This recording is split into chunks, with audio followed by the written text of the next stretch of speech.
الحمد لله نحمده ونستعينه ونستغفره ونؤمن به ونتوكل عليه ونعوذ بالله من شرور أنفسنا ومن سيئات أعمالنا من يهده الله فلا مضل له ومن يضلل فلا هادي له ونشهد أن لا إله إلا الله وحده لا شريك له ونشهد أن سيدنا وخلقنا وحبيبنا وشفيعنا ومولانا محمدا عبده ورسوله صلى الله تعالى عليه وعلى آله وأصحابه تبارك وسلم. أما بعد فأعوذ بالله من الشيطان الرجيم. بسم الله الرحمن الرحيم. يا أيها الذين آمنوا كتب عليكم الصيام كما كتب على الذين من قبلكم لعلكم تتقون. وقال تعالى الذين آمنوا وكانوا يتقون. قال النبي صلى الله عليه وسلم من قام رمضان إيمانا واحتسابا غفر له ما تقدم من ذنبه ومن قام رمضان إيمانا واحتسابا غفر له ما تقدم من ذنبه. قال النبي صلى الله عليه وسلم قال الله تعالى الصوم لي وأنا أجزي به أو كما قال عليه الصلاة والسلام. صدق الله صدق رسوله النبي الكريم. میرے بہت منظر پر دوستوں، آج یہ ہماری سعادت ہے ہمارے بزرگ ساتھی مولانا مفتی خالد صاحب دامت برکاتہ کی مسجد میں میری حاضری ہے.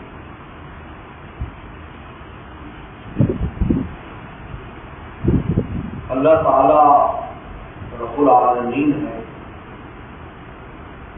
اور اس عالم میں ایک روحوں کا عالم بھی ہے، عالم الارواح. عالم تو بہت ہے، خود انسان ایک بہت بڑا عالم ہے. اس نے قرآن مجید میں کہا وَفِي أَنفُسِكُمْ أَفَلَا تُبْصِرُونَ. اپنی ذات پہ اگر تم غور کرو گے تو ہم سمجھ آ جائیں گے. تم ایک عالم ہو، پورا عالم انسان. ایک عالم اجسام ہے ہمارا جسم ہے، ایک عالم ارواح ہے ہماری روح. اللہ تعالیٰ نے جس طرح ہمارے جسم کو پالنے کے لیے بہت بڑا نظام بنایا اور پورا نظام ہمارے جسم کی تربیت کے لیے. سورج نکلتا ہے، چاند نکلتا ہے، چاند ستارے تو یہ ساری چیزیں، زمین سے اگنے والی نعمتیں، آسمان سے برسنے والی نعمتیں انسان کے جسم کو پالتی ہیں. اسی طرح اللہ تعالیٰ نے ہمارے روحوں کے لیے بھی انتظام کیا ہے، روحوں کی تربیت اور ان کو پالنے کے لیے. وہ کہ رب العالمین کا عالمین چاہانوں کا رب ہو، رب الارواح بھی ہوں، رب الاجسام بھی ہوں، رب الافلاق، رب الارض، زمین آسمان سب کا میں رہا ہوں، سب کو میں پالتا ہوں. یہاں تک کہ یہ جو عمارت کھڑی ہے اس کو بھی اللہ تعالیٰ پالتے ہیں. اس کے قائم رہنے کے لیے جو ضروری چیزیں ہیں ان کو مہیا کرتے ہیں. ورنہ طبیعیات کے علماء جن کو سائنسدان کہتے ہیں وہ کہتے ہیں کہ اگر ان بلڈنگوں میں سے تری ختم ہو جائے یا خود پھٹ جائے، بارشیں برساتے ہیں یہ تر ہو جاتی ہیں، سردی آتی ہے اس سے تر ہو جاتی ہے، یہ کھڑی ہے قائم ہے. ان کو پالنے کا بھی نظام کیوں ہے؟ سردی زیادہ پڑے، گرمی زیادہ پڑے، بلڈنگیں پھٹ جاتی ہیں، زمین پھٹ جاتی ہے۔ تو اللہ تعالیٰ نے ہماری روح کی تربیت کے لیے قسم قسم کی غذائیں عطا فرمائی، ان میں سے رمضان بھی ہے۔ یہ ہماری روح کو پالنے کے لیے، روح کی تربیت کے لیے۔ لیکن قرآن مجید نے کہا کہ پہلوں پر بھی روزے فرض تھے، لیکن تمہارے جو روزے ہیں وہ منفرد شان رکھتے ہیں۔ اور آگے فرمایا لعلکم تتقون، ایک ایسی نعمت تمہیں اس رمضان کے مہینے میں دے دیں گے جو نعمت ایمان کے بعد سب سے بڑی نعمت ہے۔ ایمان کے ساتھ بعد سب سے بڑی نعمت تقویٰ ہے یاد رکھو میرے دوستوں۔ اور یہ ایمان تو وہ بھی چیز ہے اللہ تعالیٰ اپنی مرضی سے جس کو چاہے عطا کرتے ہیں، ان کا کیا معیار ہے کس کو دیتے ہیں وہی جانتے ہیں۔ ابو جہل ابو لہب کو محروم کر دے اور بلال کو دے دے، حالانکہ ابو لہب کا معنی کیا ہے لغوی طور پر؟ لہب کہتے ہیں جو انگارہ، جو آگ کا سرخ سونا اوپر نکلتا ہے اس کو لہب کہتے ہیں۔ ابو لہب اس لیے کہا جاتا کہ اس کے جو گال تھے وہ ایسے سرخ اور ایسا اس کے اندر سے خون کی وہ ہوتی تھی، ایسے لگتا تھا جیسے اس میں آگ کا چراغ رکھا۔ وہ محروم ہو گیا اور بلال حبشی رضی اللہ تعالیٰ عنہ کو ایمان دے دیا۔ ابو جہل کو پیغمبر سلام کا حسن نظر نہیں آیا، وہ کہتے تھے یہ عبداللہ کا بیٹا محمد ہے، بلکہ اتنا زیادہ پیغمبر سلام سے ان کو پاک کا بخ تھا کہ آپ کو عبداللہ کا بیٹا بھی نہیں کہتے تھے۔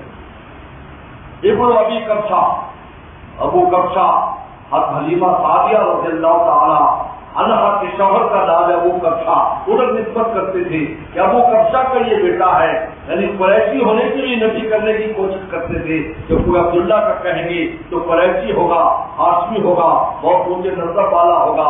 تو ابن ابی کبشہ بخاری شریف میں آتا ہے کہ ابو کبشہ کا بیٹا محمد ابن ابی کبشہ، یہ ابو کبشہ کا بیٹا کہتے تھے۔ آپ کی عزت اور مقام کو کم کرنے کے لیے پیغمبر سلام کی حقیقت، پیغمبر سلام کا حسن ابو جہل پر نہیں کھلا۔ اور ادھر ابو ہریرہ رضی اللہ تعالیٰ عنہ ہے، وہ فرماتے جب میں رسول اللہ صلی اللہ علیہ وسلم کے چہرے کو دیکھتا تھا کان الشمس تجری فی وجہہ، گویا کہ سورج چل رہا ہے آپ کے چہرے ایسا ہمارا، اس کی ایک کی آنکھ نہیں دیکھ رہی، ایک کی آنکھ دیکھ رہی، کیونکہ دل کا جو آئینہ تھا، جس کے دل کے آئینے پر میل چڑھا ہوا تھا کفر اور شرک کا، اس کو کچھ نظر گیا، اور آج بھی ہے۔ جب دل کا آئینہ خراب ہوتا ہے، نہ کسی بزرگ کی بزرگی نظر آتی ہے، نہ کسی عالم کا علم نظر آتا ہے، نہ کسی نیک کی نیکی نظر آتی ہے، وہ اپنے دل کے آئینے کے مطابق اپنی آنکھ سے دیکھتا ہے۔ مجھے ایک قصہ چھوٹا کا یاد آیا، ہارون رشید کے زمانے میں ہارون رشید کا بیٹا مکتب میں پڑھتا تھا۔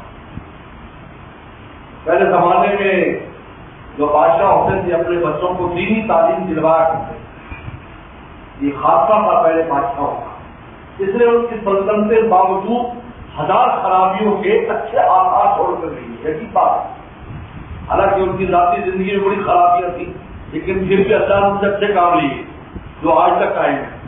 تو ان میں یہ چیز تھی کہ اپنی اولادوں کو، اب ہم مغل بادشاہوں کو دیکھ لیں، ملا جیون رحمۃ اللہ علیہ نور الباس کے مصنف ہے، ہم سب نے جو علماء کرام یہ کتاب پڑھتے ہیں، اورنگزیب عالمگیر کے استاد تھے اور اتنی سختی اس پر کرتے تھے جس کا مکتب میں ہمارے بچوں پر قاری صاحب کرتا ہے، بلکہ آج تک تو قاری صاحب کچھ نہیں کرتے، ڈر گئے بیچارے۔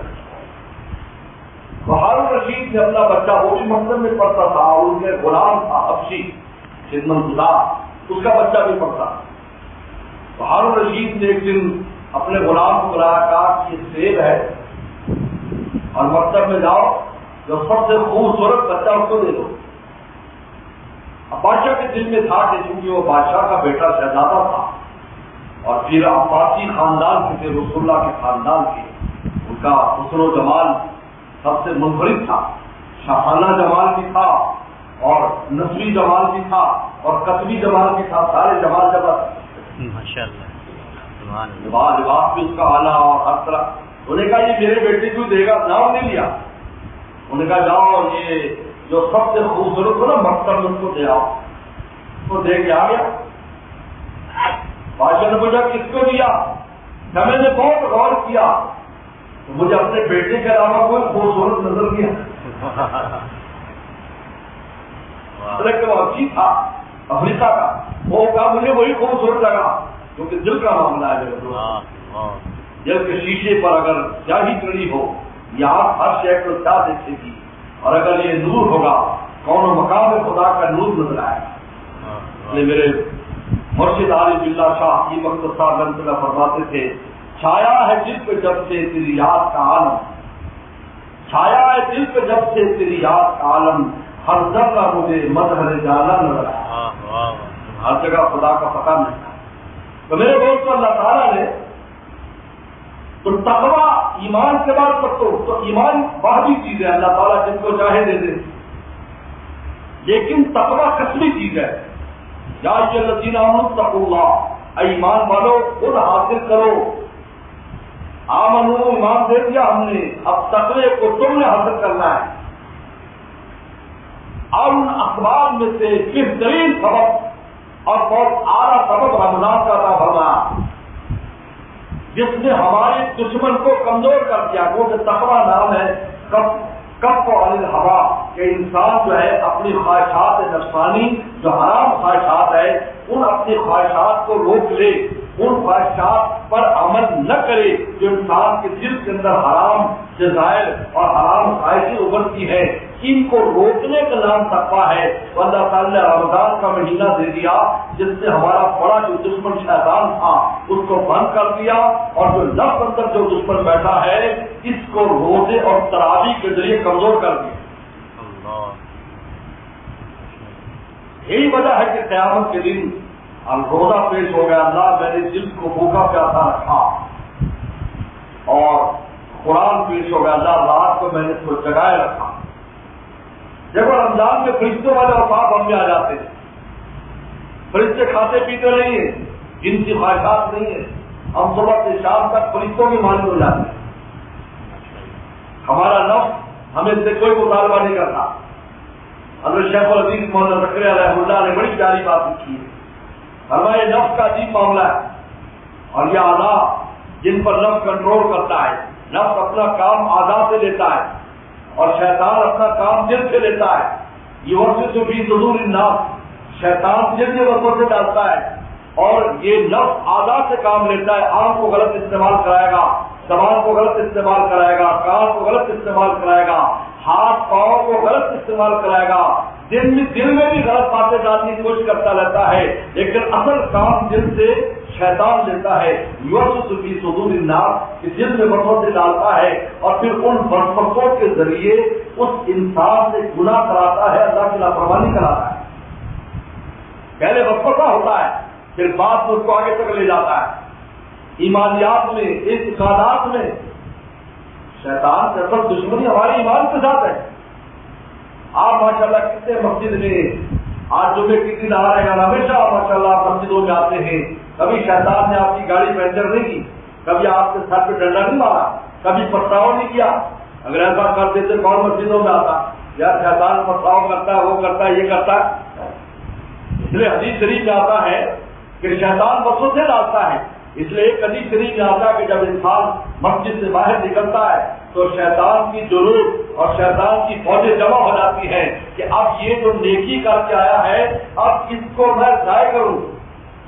اور ضائع، اور وہ نیکی ضائع کہاں سے ہوگی؟ کیونکہ نیکی کا نور آپ کے دل میں ہے. نیکی کی کوئی تصویر تو ہے نہیں، نیکی کا دل آپ کے نور آپ کے دل میں ہے. یوسف فی صدور الناس، اب ایسے باتوں سے ڈالے گا جس کے ذریعے سے نور کو ضائع کرنے کی کوشش کرے گا جو آپ کے قلب میں ہے. اس لیے پیغمبر صلی اللہ علیہ وسلم نے فرمایا کہ جب تم مسجد کے دروازے پر پہنچو اور سنت کے مطابق مسجد سے باہر نکلو تو یہ دعا پڑھا کرو، اللہم انی اعوذ بک من ابلیس و جنودہ. اللہ میں ابلیس اور اس کی فوج سے پناہ مانگتا ہوں تاکہ جو مال تم مسجد سے کما کے لائے ہو وہ اپنے گھر تک لے جا سکو. سبحان اللہ، ماشاءاللہ ماشاءاللہ. امام ابو داؤد رحمۃ اللہ علیہ نے اس روایت کو نقل کیا.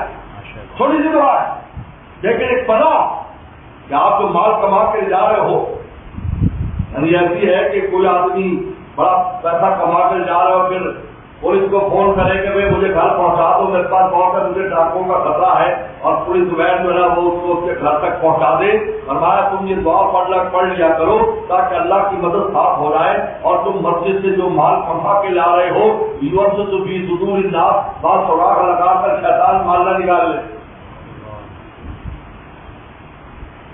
اب نفس تو حضرت شیخ زکریا رحمہ اللہ فرماتے ہیں جب انسان کا پیٹ خالی ہوتا ہے یہ اعضاء کوئی مطالبہ نہیں کرتے، نہ آنکھ مطالبہ کرے گی دیکھو، نہ زبان مطالبہ کرے گی کہ بولو، بلکہ حدیث شریف میں آتا ہے اگر تم سے کوئی جھگڑے تو کہتے اتنی فائد بھائی میں روزے دار ہوں، میں جھگڑ نہیں سکتا کیونکہ مجھے روزہ ہے، میرا جھگڑنے کی ہمت ہی نہیں ہے، کیا جیسے جھگڑا مغز ماری کروں، اتنی فائد ہوں، میں روزے دار ہوں۔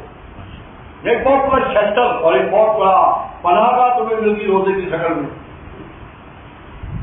اور بتایا کہ جب انسان کا پیٹ بھرا ہوتا ہے تو آداب بھوکے ہو جاتے ہیں، پیٹ بھرا ہوگا آداب بھوکے، آپ کہیں کچھ دکھاؤ، زبان میں کچھ بلاؤ، کان کہے کچھ بلاؤ، ہاتھ کہے کچھ ہمارا غلطی کراؤ، بس کہتے آپ یہ آداب جو ہے یہ بھوکے ہو جائیں گے، بھائی ہمیں بھی کچھ چیز دو، پیٹ خالی ہے ان کا جو ہے وہ پیٹ بھرا ہوا ہے آدھا کا، اور پیٹ بھرا ہے تو ان آدھا کا پیٹ بھوکا ہو جاتا ہے۔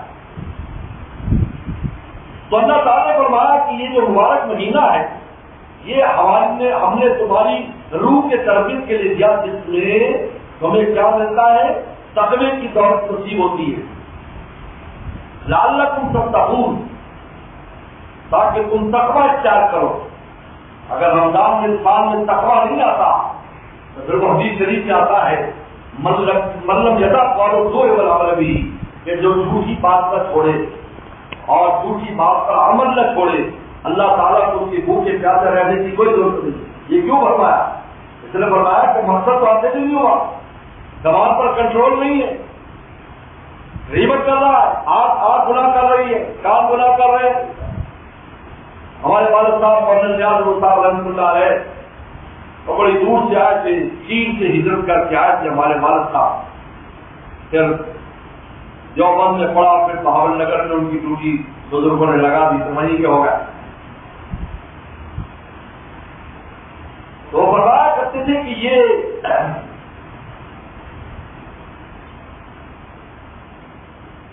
ان کی بات ذہن سے نکل یہ بھی آ جائے۔ تو میرے دوستوں، تو میں آپ کر رہا تھا کہ یہ جو تقوی کی دولت ہے یہ تمام نعمتوں کی، ظاہری اور باطنی نعمتوں کی کنجی اور چابی ہے، جاتی تمام نعمتوں۔ اس لیے کہ اگر آپ چاہتے ہیں دنیاوی نعمتیں تو قرآن مجید نے وعدہ کیا ہے من یتق اللہ یجعل لہ مخرجا ویرزقہ من حیث لا یحتسب، کہ تم میں جس دن تقوی آ جائے گا اور جس دن تم گناہوں کو چھوڑ دو گے اسی دن ہم تمہارے راستے بنا دیں گے اور تمہیں باہر سے رزق دیں گے جہاں سے تمہیں گمان بھی نہیں۔ یعنی دنیاوی تمام نعمتیں یاد رکھیں، تمام نعمتیں جس کو آپ نعمت کرتے ہیں اور سمجھتے ہیں ہمارے لیے ضروری ہے، اس کو بھی تقوی کی بنیاد پر اللہ نے رکھا۔ یاد رکھو گناہگار کی زندگی سخت زندگی، دیکھنے میں آپ کو کچھ بات نظر آئے گا، لیکن میرے شیخ فرماتے تھے منہ میں کباب ہوتا ہے اور دل پر عذاب ہوتا ہے۔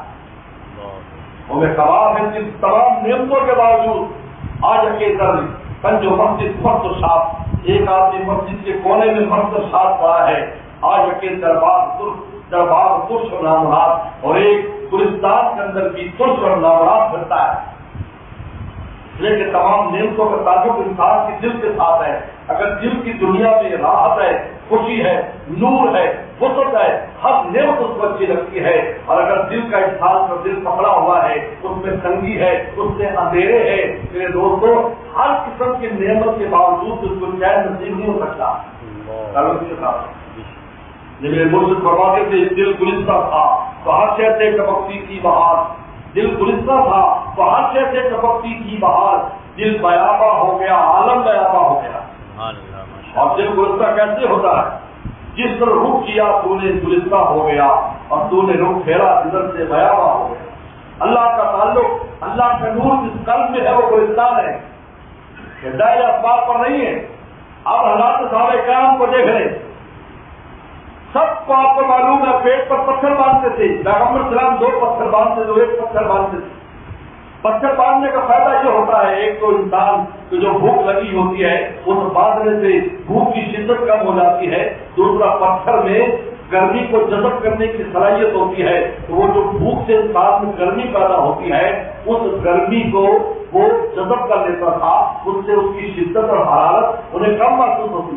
ورنہ انسان کو ایسے لگتا ہے جیسے اندر آگ لگی ہو جب تک کھائے پیے نہیں. رمضان میں بھی کیفیت کبھی کبھی ہو جاتی، زیادہ بھوک لگ جائے، زیادہ پیاس لگ جائے. لیکن اس کے باوجود کیا کہا ہے قرآن مجید نے؟ یا تو وہ جاہل اغنیاء، تاکہ ان کے چہرے کی رونق دیکھ کر جاہل آدمی سمجھتا تھا یہ غنی اور امیر لوگ ہیں. چہرے کی رونق، چہرے برے سے رونق. ورنہ تو انسان کو بھوکا ہو تو اس کا چہرہ بتا دیتا ہے کہ بھائی یہ بھوکا پیاسا ہے، مجھے روٹی نہیں کھائی، یہ بھوکا پیاسا ہے. لیکن یہاں کیا ہے؟ کیونکہ دل گلستان ہے نا، دل میں نور ہے، پیغمبر سلام کی امارات ہے، اللہ کا نور ہے قلب میں.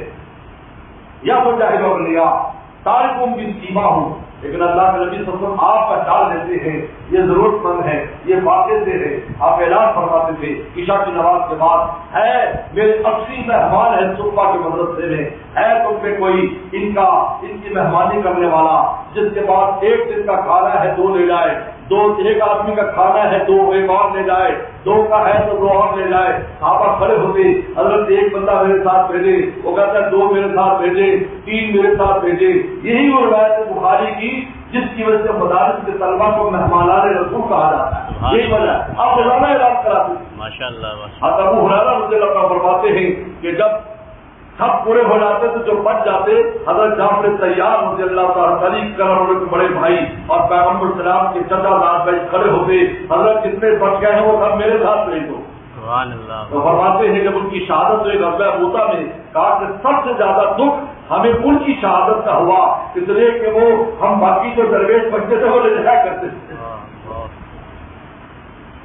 اور باطنی نعمتیں، جتنے باطنی نعمتیں، جس سے سب سے اونچی نعمت اللہ کی ولایت کو پہنچتی ہے، جو اس تقوی پر ملتی. اللہ جی نام کانوا یتقون، اللہ تعالیٰ نے جان فرمایا کہ اللہ کے ولی اور دوست کون ہوتے ہیں؟ فرمایا جو ایمان لائے اور ان میں تقویٰ ہو، کانوا یتقون، اپنے نفس سے لڑتے. شیطان سے لڑنا بہت آسان ہے میرے دوست، اعوذ باللہ من الشیطان نہیں پڑھ لو بھاگ جائے گا، لا حول ولا قوت الا باللہ پڑھ لو بھاگ جائے گا. ملا علی قاری رحمہ اللہ نے بڑی پیاری بات لکھی کہ شیطان سے لڑنے کی ضرورت نہیں ہے. پھر مثال یہ ہے کہ اگر کسی کے دروازے پر کتا کھڑا ہو تو کتے سے نہ لڑیے، مالک کو پکاریے. وہ وہاں سے کوڑ بند بولے گا، کتا راستے سے ہٹ جائے گا. یہ یعنی کوٹھیوں پہ آپ جاؤ، کسی بنگلے پر کتا ہو تو آپ کتے سے لڑنا شروع کریں گے نہیں کہ مالک کہیں گے بھائی یہ یار یہ کتا ہے، اور وہاں سے کوئی ایسا لفظ بولے گا وہ دم ہلاتا ہوا چلا جائے گا. تو ملا علی قاری فرماتے ہیں شیطان سے لڑنے کی کیا ضرورت ہے؟ اللہ نے کوٹ فرمایا کہ اعوذ باللہ میرے شر، مجھے پکارو میں تمہارے راستے سے ہٹا دوں گا. لیکن یہ اندر جو کتا بیٹھا ہے اس سے تمہیں خود لڑنا پڑے گا، یہ تمہیں خود اس کے اوپر محنت کرنی پڑے گی. اس کے لیے یہ روزہ رمضان دیا ہے. اس لیے حضرت شیخ زکریا رحمۃ اللہ علیہ نے ایک بات فرمائی، اور ایک بات ہمارے مرشد عارف اللہ شاہ حکیم اختر صاحب رحمۃ اللہ علیہ نے، ہمارے شیخ فرمایا کرتے تھے کہ جو رمضان اس طرح گزارے کہ کوئی گناہ نہ ہونے دے، آنکھ کو بچائے، کان کو، زبان کو، اور ہے بھی نہ تھا اور شیطان تو ہے نہیں اور یہ بھی کمزور ہے. اب اگر گناہ کرتا ہے تو نہایت بدبخت انسان ہے، زبردستی کر رہا ہے. دوسرے جو چار ہمیں بات بھول گیا تھا، ہمارے والد صاحب سے کسی نے کہا کہ حضرت شیطان تو بند ہے پھر گناہ کیوں ہوتا ہے؟ البتہ وہ تمہاری جو مشین اندر کی چارج کی ہوئی تھی نا، اس کی چارجنگ کو ختم کرنی چاہیے تھی. طریقے سے روزہ رکھتے تو پہلے دن ہی ختم ہو جاتی، جب نئی طریقے سے روزہ رکھا تو وہ چارجنگ کام کر رہی ہے. جیسے لائٹ بن جائے تو وہ چارجنگ لائٹ خود چلنے لگتی ہے. تو جب طریقے سے انسان روزہ نہیں رکھتا تو پھر یہ گناہ کراتا ہے. جب طریقے سے روزہ رکھے گا اور ہمت سے کام لے گا تو میرے مرشد فرماتے تھے جس کا رمضان ایسا گزرے کہ اس سے گناہ نہ ہو، میں 11 مہینوں میں تقوی کے ساتھ رہنے کی ضمانت مل جاتی ہے. سن لو بات کو، اب اس کو کبھی انشاءاللہ ایسا وقت سے سن جائے گا، بہت آسانی سے وہ تقوی اختیار کر لے گا. اور دوسری بات فرماتے تھے میرے مرشد کہ جس کو حرمین شریفین میں حاضر نصیب ہو جائے، حرمین شریفین میں، اور وہاں وہ تقوی کے ساتھ رہے حرمین کی زمین پر، جب اپنے گھر آئے گا تقوی کی مستقل اس کو توفیق مل جائے گا. یہ زمانے کی خصوصیت ہے، زمین کی بھی خصوصیت ہے. اور دوسری بات اگر شیخ فقیر رحمہ اللہ کی ہے، فرمایا کہ جو رمضان کا مہینہ اطمینان قلبی سے گزارتا ہے، اطمینان قلبی سے دنیاوی تشویشات میں ڈالتا ہے. جیسے آج ہمیں ہر وقت یہ فکر ہے فلانا کام فلانا کام فلانا کام، ہر وقت یہ فکر ہے. فرمایا کہ جو تشویش قلبی نکالتے آپ رمضان کے بعد دیکھیں گے، ابھی ہمیں آپ جس کا مت کریں، ہمیں اللہ نہ کرنے دیں، اللہ سے دور لگانے دیں. حضرت شیخ فقیر رحمہ اللہ فرماتے ہیں اس کے 11 مہینے ایسے گزرے گے کہ دنیاوی کام اس کو کبھی تشویش پیش کیا. سبحان اللہ، ماشاء اللہ. ضمانت ہے لعلکم تتقون، اللہ نے فرمایا. اور اتنی بڑی بشارت دے دی حدیث شریف میں کہ اللہ تعالیٰ ارشاد فرماتے ہیں صوم لی والا جزیبی، فرمایا کہ روزہ میرے لیے ہے اور میں اس کا بدلہ دوں گا. کیونکہ روزے میں جس درجے کا اخلاص ہوتا ہے کسی عبادت میں نہیں. نماز پڑھتے ہیں 10 گواہ موجود ہے، حج کرتے ہیں سینکڑوں گواہ موجود ہے، زکات دیتے جس کے ہاتھ میں رکھتے کمر میں منہ آپ پر گواہ ہے کہ آپ نے جو زکات خیرات کی ہے چاہے جتنا چھپا کر دے. لیکن روزہ وہ ہے جو بندہ اللہ کے درمیان ہے، تیسرا کوئی نہیں. آپ جانتے ہیں، اللہ جانتا ہے. دیکھنے والا روزے دار سمجھتا ہے روزہ نہیں ہے، دیکھنے والا بغیر روزے کے سمجھتا ہے. ہمارے والد صاحب ہم چھوٹے چھوٹے تھے، جو کہ ایک اجنبی علاقے میں تھے، ہر قسم کی مجاہدات پیش آتے تو فرمایا کرتے تھے اپنے ہونٹوں پر تیل لگا کر جایا کرو تاکہ لوگ سمجھے حلوہ کھا کے ہیں، کیا کھاتے سے ہو، تاکہ لوگوں کے سامنے اپنے ادھر کیوں بیان کریں. مولا کی ذات مالک صاحب جی کا تو دیکھنے والا کہے کہ حلوہ کھا کے آیا اور وہ روزے تھے، اور وہ روزے تھے. ہمارے قوم کے ایک آدمی سے طائف میں پہلے زمانے میں ایسی تھا، وہ ہجرت کر کے چین سے طائف چلے گئے تو فاقے آ جاتے کئی کے دن. تو جب باہر نکلتے تو ٹوٹ پک اپنی دانت میں ڈال لیتے، لوگ سمجھتے گوشت کھا کے آئے یہ ٹوٹ پک نکال رہا ہے، حالانکہ فاقے سے ہوتا. کہتے میں اپنی کمزوری اپنے مولا کو بتانا چاہتا ہوں، لوگوں کو نہیں بتانا چاہتا. لوگ تو مذاق اڑاتے، کام تھوڑی آتے. مخلوق کس کام کی ہے؟ اس کام کی ہوتی تو اپنے کام سرے چلا لیتی، اپنے کام ان کے سرے نہیں کرتے، دوسروں کے کیا چلائیں گے. علیہ اللہ کی کافی نفتا ہے، اللہ کی ذات کافی نہیں. لاپرواہ ہی کیونکہ میرے لیے رکھا میں بدلا دوں گا. اور ہمارے والد صاحب اللہ علیہ مرتضیات صاحب فرمایا کرتے تھے کہ دنیا میں جتنے بھی غیر اللہ کو پوجنے والے گزرے ہیں، کسی کوئی بھی مولا کے نام پر اپنے بت کے نام پر بھوکا نہیں رہا، لیکن مومن مولا کے نام پر بھوکا پیاسا رہا ہے. پر میں صوم لی، اس روئے زمین پر یہ عبادت صرف میرے لیے کی گئی ہے، ورنہ بتوں کو سجدے بھی کیے ہیں، طواف بھی کیے، چڑھاوے بھی چڑھائے، سب کچھ کیا ہے، لیکن روزہ کسی نے غیر اللہ کے نام پہ نہیں رکھا. یہ رکھا تو ایمان والوں نے مولا کے نام پر رکھا ہے. اللہ جزی بھی اللہ فرماتے جب میں بدلہ دوں گا میرے اور بندے کے درمیان کو واسطہ نہیں ہوگا.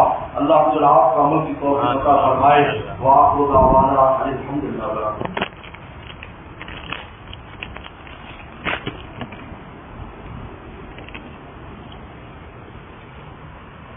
دو سمجھے رسول صاحب کے بھائی صاحب کا شہر ہوا ہے، سمجھے رسول صاحب